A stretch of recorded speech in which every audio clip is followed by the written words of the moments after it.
భగవద్గీత మనం ఆనందంగా జీవించడం ఎలాగో చెబుతుంది. ధర్మాల గురించి చెబుతుంది, కర్తవ్యం గురించి చెబుతుంది. సుఖం, శాంతి, త్యాగం, యోగం అంటే ఏంటో చెబుతుంది. ఏది శాశ్వతమో ఏది అశాశ్వతమో చెబుతుంది. మంచి పనులు చేసేవాడికి లభించే శాశ్వత కీర్తి ఎంతో చెబుతుంది. దీన్ని అర్థం చేసుకున్నవారు ధన్యులు. నిన్ను నన్ను మన అందరి గురించి మాట్లాడుతుంది భగవద్గీత. భగవద్గీత సర్వ మానవాళి కోసం.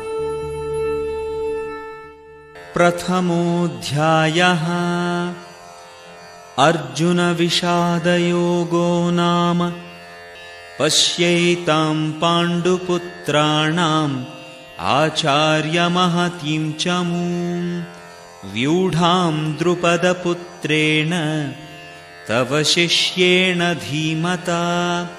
తన అస్త్రవిద్యా గురువు ద్రోణాచార్యుడికి గతంలో ఆయన చేసిన తప్పుని యుక్తితో ఎత్తిచూపాడు దుర్యోధనుడు. ద్రోణాచార్యుడికి గతంలో ద్రుపద మహారాజుతో రాజకీయ వైరం ఉండేది.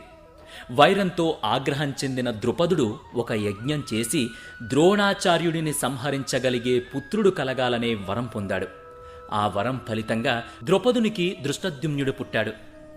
ద్రోణాచార్యుడికి దృష్టద్యుమ్నుడి జన్మ ప్రయోజనం తెలిసినా తన వద్దకు సైనిక విద్యను అభ్యసించడానికి వచ్చినప్పుడు పెద్ద మనసుతో దృష్టద్యుమ్నుడికి తనకు తెలిసిన విద్యనంతా సంశయం లేకుండా బోధించాడు. కాని ఇప్పుడు దృష్టద్యుమ్నుడు పాండవ పక్షంలో సర్వ సైన్యాధిపతిగా సైనిక వ్యూహాన్ని ఏర్పాటు చేశాడు.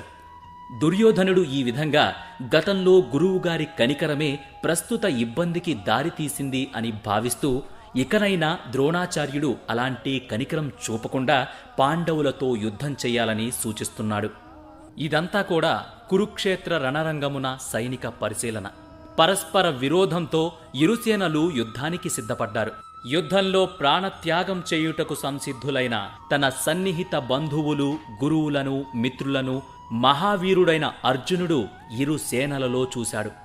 కరుణ విషాదములచే ఆవరింపబడిన వాడై అతడు బలమును కోల్పోయి మనస్సు మోహముకు గురవ్వగా అతడు యుద్ధ నిశ్చయమును త్యజించెను.